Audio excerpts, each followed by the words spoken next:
Hello students, SB ইনস্টিটিউটের YouTube চ্যানেলে তোমাদের সবাইকে ওয়েলকাম জানিয়ে আমি সুদেশনা বিশ্বাস আজকে হিস্ট্রির একটা গুরুত্বপূর্ণ ক্লাস নিয়ে চলে এসেছি। তোমরা প্রত্যেকেই যারা এসবি ইনস্টিটিউটের হিস্ট্রি ক্লাস দেখো তারা প্রত্যেকে জানো যে আমাদের এখন বর্তমানে প্রাচীন ভারতের কিন্তু বিভিন্ন ক্লাস চলছে। আর প্রাচীন ভারতের আগের যে ক্লাসটা হয়েছিল সেই ক্লাসটাতে আমরা পাল বংশ সম্পর্কে পড়েছিলাম, অর্থাৎ উত্তর ভারতের সম্পর্কে বিভিন্ন রকমের তথ্য আমরা এই মুহূর্তে পড়ছি। পাল বংশের পরবর্তী যে বংশটা সম্পর্কে আমরা আজকের ভিডিওতে আলোচনা করব সেটা হচ্ছে সেন বংশ। সেই জন্য বলবো যে অবশ্যই কোনোভাবে ভিডিওটা স্কিপ না করে অবশ্যই শেষ পর্যন্ত দেখো, এবং ভিডিও ভালো লাগলে অবশ্যই লাইক করো এবং শেয়ার করো। তার সঙ্গে সাবস্ক্রাইব করতে ভুলো না। এসবি ইনস্টিটিউটের এই চ্যানেলটিকে সাবস্ক্রাইব করে রাখলে তোমরা কিন্তু প্রচুর ফেসিলিটিস পাবে, যেরকম বিভিন্ন সাবজেক্টেরই চ্যাপ্টার ওয়াইজ কনসেপ্ট ক্লাস পাবে, প্লাস এমসিকিউ সিরিজ পাবে, এবং তার সাথে সাথে কিন্তু বিভিন্ন ইনফরমেটিভ ভিডিও পাবে। আর তার সাথে আরো যেটা পাবে সেটা হচ্ছে, যদি আমাদের এসবি ইনস্টিটিউটের টেলিগ্রাম চ্যানেলে যুক্ত হও তাহলে তোমরা কিন্তু পেয়ে যাবে ফ্রিতে প্রত্যেকটা ক্লাসের পিডিএফ বা নোট। সেই জন্য বলবো সাবস্ক্রাইব করে রাখো এসবি ইনস্টিটিউটের ইউটিউব চ্যানেল। যারা এখনো সাবস্ক্রাইব করোনি তারা অবশ্যই করো। যারা নতুন আমাদের এসবি ইনস্টিটিউটে ভর্তি হতে চাইছো যে কোনো পরীক্ষার জন্য, তারা কিন্তু কি করবে, তারা অবশ্যই আমাদের ফোন নাম্বার 9328555315 এই নাম্বারটিতে কিন্তু অবশ্যই আমাদের সাথে যোগাযোগ করবে। তাহলে আজকের ভিডিও শুরু করা যাক। আজকের যে ক্লাসটা সেখানে কিন্তু আমরা সেন বংশ সম্পর্কে, বাংলার সেন বংশ সম্পর্কে আজকে আলোচনা করব। দেখো, সবার প্রথম কথা, আগের দিন আমরা পড়েছিলাম কি যে পাল বংশ এবং পাল বংশের অবসান। এবার দেখবে যে পাল বংশ চলাকালীনই ভারতবর্ষে ধীরে ধীরে হয়তো তারা ছিলেন দুর্বল শাসক, যেমন সামন্ত সেন, হেমন্ত সেন, এরা দুর্বল ছিলেন, কিন্তু কি ধীরে ধীরে বাংলায় যখন পাল বংশ চলছে বা বাংলায় যখন পাল বংশের আধিপত্য রয়েছে, দুর্বল শাসক হিসেবে কিন্তু সেন বংশের প্রতিষ্ঠা প্রথম থেকেই শুরু হয়ে যায়। পরবর্তীকালে সেটা কিন্তু একদম উত্তর ভারতে কিন্তু যথেষ্ট প্রাধান্য বিস্তার করতে শুরু করে। তারপর সবার প্রথমে বাংলার পাল রাজাদের দুর্বলতার সুযোগকে কাজে লাগিয়ে কি করা হলো, এই যে সেন বংশ, এরা কিন্তু দক্ষিণ ভারতের কর্ণাটকে বলা হয় এদের আদি বাসভূমি। সেই দক্ষিণ ভারতের কর্ণাটক থেকে কিন্তু গাঙ্গেয় বদ্বীপে বা গাঙ্গেয় সমভূমি অঞ্চলে কি করেছে, এরা কিন্তু চলে আসে, এই সেন বংশের শাসকরা কিন্তু চলে আসে। তাহলে দেখো, দক্ষিণ ভারতের কর্ণাটক অঞ্চল থেকে কে চলে আসে সবার প্রথমে, সামন্ত সেন। তাহলে দক্ষিণ ভারতের কর্ণাটক থেকে সামন্ত সেন চলে আসে কোথায়, আমাদের উত্তর ভারতের কিছু গাঙ্গেয় যে সমভূমি অঞ্চল সেখানে। সামন্ত সেন নামে এক সামন্ত রাজা যিনি বাংলায় বসতি স্থাপন করেন। তাহলে দক্ষিণ ভারতের কর্ণাটক থেকে কোন সেন বংশের শাসক এসেছিলেন, উত্তর হবে সামন্ত সেন। সেন বংশের যদি আমরা প্রতিষ্ঠাতা বলি তাহলে কিন্তু অবশ্যই সামন্ত সেনকেই প্রতিষ্ঠাতা হিসেবে পাই। দেখবে একাদশ যে শতাব্দী, সেই সমসাময়িক সময়ে সামন্ত সেনই কিন্তু এই সেন বংশের প্রতিষ্ঠা করে থাকে। আদি নিবাস যদি বলা হয় সেন বংশের বা সামন্ত সেনের, তাহলে কিন্তু কর্ণাটক, দক্ষিণ ভারতের কর্ণাটক। সামন্ত সেনের পুত্র ছিলেন কে, হেমন্ত সেন। তিনি খুব গুরুত্বপূর্ণ, বাংলার রাঢ় অঞ্চলে একটা স্বাধীন রাজ্য গঠন করেন। তাহলে সামন্ত সেনেরই পুত্র হেমন্ত সেন, তিনি কি করলেন, তিনি বাংলার কি করলেন, রাঢ় অঞ্চলে নিজের আধিপত্য বা একটা স্বাধীন রাষ্ট্র বা রাজ্য গঠন করেন। ধীরে ধীরে দেখো স্বাধীন সাম্রাজ্য গঠনের স্বপ্ন বাস্তবায়িত করতে থাকে এই হেমন্ত সেনের মাধ্যমে। তাহলে প্রথমে সামন্ত সেন চলে এলেন দক্ষিণ ভারতের কর্ণাটক থেকে। তারপর দেখো আমরা দেখতে পাচ্ছি কি, সামন্ত সেন আসার পরেই আমরা দেখতে পাচ্ছি তার যে পুত্র হেমন্ত সেন, তিনি কিন্তু কি বলছেন, তিনি বাংলাতে গৌড় বলে একটা অঞ্চলকে কিন্তু তিনি প্রতিষ্ঠা করলেন। সেন বংশের প্রকৃত প্রতিষ্ঠাতাকে, এটা হবে হেমন্ত সেন। সেন বংশের প্রকৃত প্রতিষ্ঠাতা বললে অবশ্যই হেমন্ত সেন। উপাধি কি ছিল হেমন্ত সেনের, মহা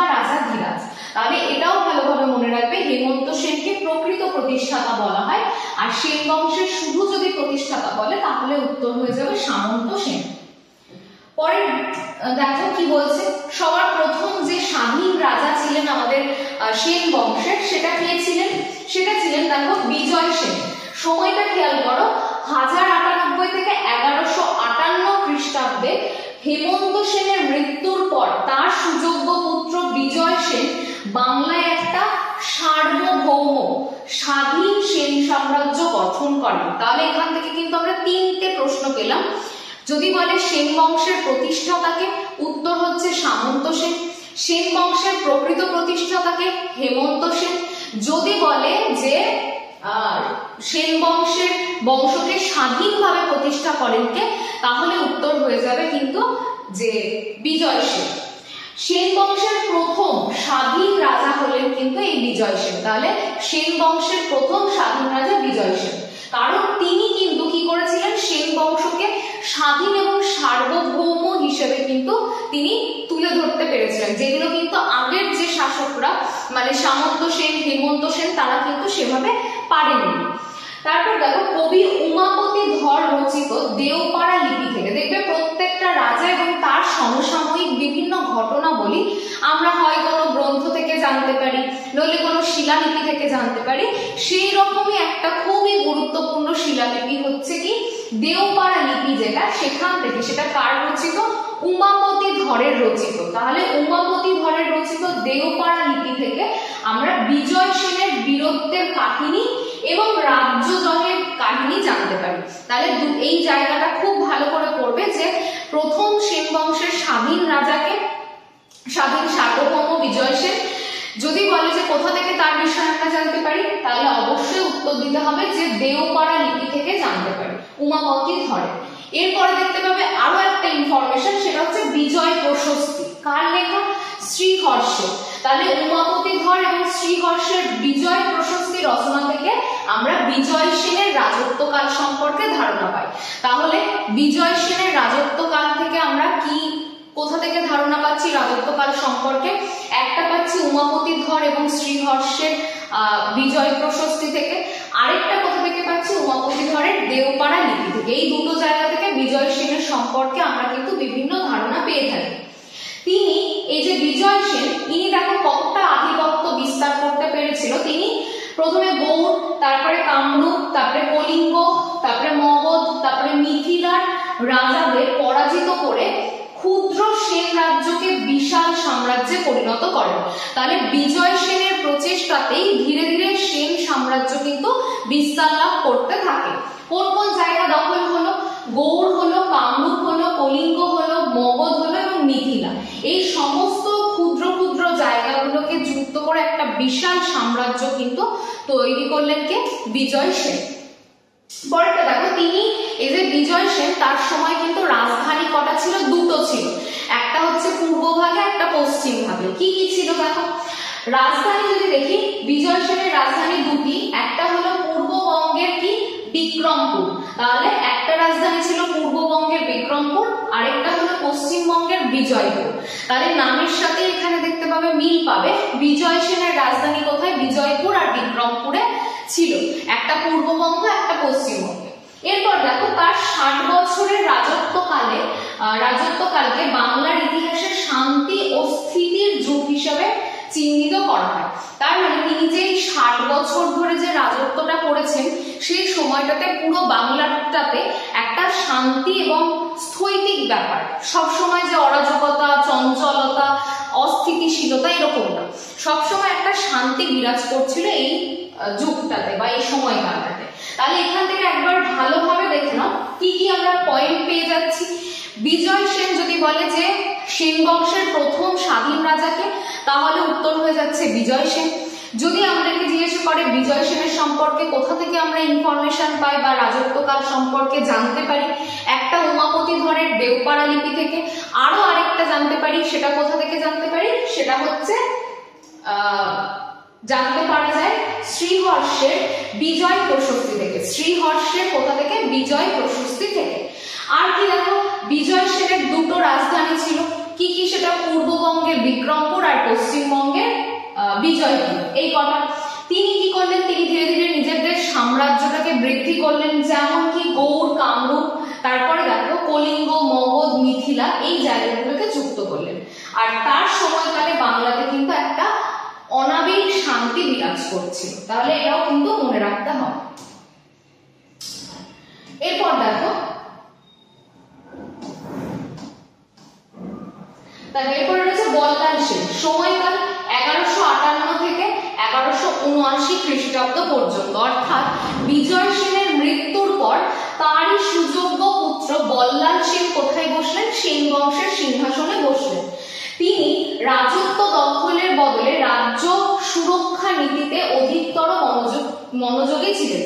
মানে এই যে বল্লাল সেন, ইনি কিন্তু আমি খুব দ্রুত রাজত্ব বিস্তার করব বা এই যে এই জায়গাগুলোকে দখল করব, এই সমস্ত কিন্তু চিন্তা ভাবনার থেকেও তিনি কি করতেন বলতো, তিনি যে রাজ্যগুলো তার কাছে রয়েছে সেগুলোকে কিভাবে আমি নিজের কাছে রেখে দিতে পারবো সেই দিকে তিনি অনেক বেশি মনোযোগী ছিলেন। তিনি ঘোরতর রক্ষণশীল এবং বৈষ্ণব ধর্মের পৃষ্ঠপোষক ছিলেন। তার মানে বল্লাল সেন ছিলেন ঘোরতর রক্ষণশীল এবং বৈষ্ণব ধর্মের পৃষ্ঠপোষক। বল্লাল সেন প্রথম কৌলিন্য প্রথা, অর্থাৎ প্রত্যেকেই জানো যে বর্ণ বিদ্বেষ বা জাতিভেদ প্রথার প্রচলন কে করেছিলেন, বল্লাল সেন করেছিলেন। কৌলিন্য প্রথা প্রবর্তন করেন, যা তৎকালীন সময়ে জাতিভেদ প্রথা সম্পর্কে ধারণা দেয়। তাহলে এই কৌলিন্য প্রথার প্রবর্তন কে করেছিলেন, বল্লাল সেন করেছিলেন। এখান থেকে আরো একটা ইম্পর্টেন্ট লাইন, দান সাগর এবং অদ্ভুত সাগর নামে দুটো গ্রন্থ রচনা করেন, যা থেকে হিন্দু ক্রিয়াকর্ম, আচার এগুলো সম্পর্কে আমরা জানতে পারি। তাহলে বল্লাল সেনের আমরা কি পাচ্ছি, কৌলিন্য প্রথাটা খুবই ইম্পর্টেন্ট বিষয়। 2 নম্বর দান সাগর এবং অদ্ভুত সাগর, এই যে দুটো গ্রন্থ যেখান থেকে আমরা হিন্দুদের ক্রিয়াকর্ম, আচার এগুলো সম্পর্কে কি করতে পারি, জানতে পারি। তারপর দেখো আনন্দ ভট্ট রচিত বল্লাল চরিত নামক গ্রন্থ থেকে তার রাজত্বকাল সম্পর্কে জানা যায়। তাহলে বল্লাল সেনের কি, এই যে আনন্দ ভট্ট রচিত বল্লাল চরিত, এখান থেকে আমরা বল্লাল সেনের সম্পর্কে কিন্তু বিভিন্ন তথ্য, তার রাজত্বকালের যে তথ্য সমস্তটা জানতে পারি। তাহলে ভালো করে মনে রাখবে, এই বল্লাল সেনের সম্পর্কে জানার একটা সোর্স কি, সেটা হচ্ছে বল্লাল চরিত, কার লেখা, আনন্দ ভট্টের লেখা। তিনি মালদহের সন্নিকটে গৌড়, ভীষণ ইম্পর্টেন্ট, গৌড় নগরীর প্রতিষ্ঠা করেন। পুত্র লক্ষণ সেনের নাম অনুসারে এই গৌড় নগরীর নাম দেন লক্ষণাবতী। তাহলে দেখতে পাচ্ছ যে বল্লাল সেন কোন জায়গাটার প্রতিষ্ঠা করেন, বল্লাল সেন প্রতিষ্ঠা করলেন গৌড় নগরী, যেটাকে পরবর্তীকালে নাম পরিবর্তন করে দেওয়া হয় কি, দেওয়া হয় লক্ষণাবতী। তারপরটা দেখো, এবার দেখো কি রয়েছে, লক্ষণ সেন। তাহলে বল্লাল সেনের মৃত্যুর পর কে সিংহাসনে বসলেন হচ্ছে লক্ষণ সেন। সময়কালটা দেখো 1189 থেকে 1205 খ্রিস্টাব্দ পর্যন্ত লক্ষণ সেন ছিলেন সেন বংশের মানে বেশ একটা ঐতিহ্যবাহী রাজা যদি বলা হয় তাহলে সেটাই। পিতা বল্লাল সেন শেষ বয়সে সংসার ত্যাগ করার পর প্রায় দেখো 60 বছর বয়সে বাংলার সিংহাসনে বসেছিলেন কে, লক্ষণ সেন। পিতামহ বিজয় সেনের আমলে কামরূপ, কলিঙ্গ, গৌড় বিজয়কালে বিশেষ বীরত্বের পরিচয় দেয়। কার রাজধানী যদি বলে নবদ্বীপ, কার রাজধানী ছিল, তাহলে উত্তর হবে লক্ষণ সেন। তাহলে সেন বংশের কোন রাজার রাজধানী ছিল নবদ্বীপ, সেটা হয়ে যাবে লক্ষণ সেনের রাজধানী ছিল। উপাধিগুলো দেখো, গৌড়েশ্বর, তারপরে কি অরিরাজ, মর্দন শঙ্কর আর পরম বৈষ্ণব। এটা কিন্তু খুব ইম্পর্টেন্ট যে পরম বৈষ্ণব কার উপাধি, উত্তর হয়ে যাবে লক্ষণ সেনের উপাধি। পরম বৈষ্ণব কার উপাধি, লক্ষণ সেনের উপাধি। তারপর এই যে তার সময় মানে লক্ষণ সেনের সময় 1203 খ্রিস্টাব্দ, মনে রাখবে 1203 খ্রিস্টাব্দে তুর্কি নায়ক মোহাম্মদ ঘুরির অনুচর ইখতিয়ার উদ্দিন মোহাম্মদ বিন বখতিয়ার খলজি বাংলা বিহার আক্রমণ করেন এবং বাংলায় এবার থেকে আস্তে আস্তে মুসলিম শাসন কিন্তু শুরু হয়ে গেল। কার সময় থেকে, লক্ষণ সেনের সময় থেকে। তাহলে এই জায়গাটা খুব ভালো করে মনে রাখবে যে কত সময়কাল, 1203 থেকে আমাদের বাংলা এবং বিহার কারা আক্রমণ করলেন, ঘুরির অনুচর ইখতিয়ার উদ্দিন মোহাম্মদ বখতিয়ার খলজি, ইনি কিন্তু আক্রমণ করলেন। তুর্কি ঐতিহাসিক মিনহাজ উদ্দিন সিরাজ রচিত তবাকত-ই-নাসিরি গ্রন্থ থেকে জানা যায় যে বখতিয়ার খলজি বাংলা দখল করলে ভীত সন্ত্রস্ত বৃদ্ধ লক্ষণ সেন পূর্ববঙ্গের বিক্রমপুরে পালিয়ে যায়। তাহলে এটাও ভালো করে মনে রাখতে হবে যে আস্তে আস্তে দেখো 1203টাও যেমন ইম্পর্টেন্ট, সেরকম 1205 এই সময়টা থেকে 1205 থেকে কি শুরু হয়ে গেল, বাংলায় মুসলিম শাসনের ভিত্তিটা কিন্তু ধীরে ধীরে সুপ্রতিষ্ঠিত হয়ে গেল।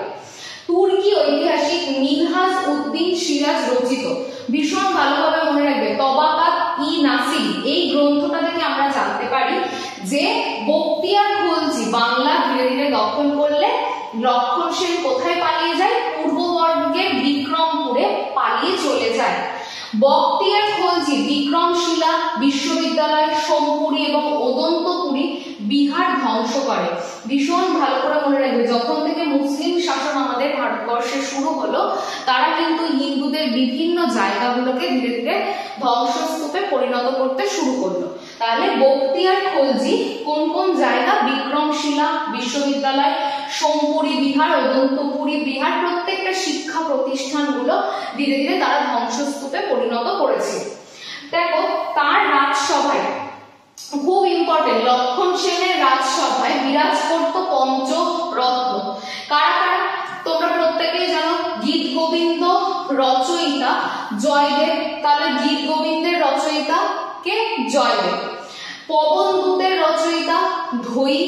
তারপর দেখো হলায়ুধ যেটা ছিলেন লক্ষণ সেনের সেনাপতি, পবনদূত রচয়িতা ধৈ, শরণ এবং গোবর্ধনাচার্য প্রমুখ। এই পঞ্চরত্ন লক্ষণ সেনের সভা অলঙ্কৃত করে রেখেছিলেন। তাদের মধ্যে সব থেকে গুরুত্বপূর্ণ যেটা গীত গোবিন্দের রচয়িতা জয়দেব, আর ধৈ যেটা পবনদূতের রচয়িতা হচ্ছেন ধৈ।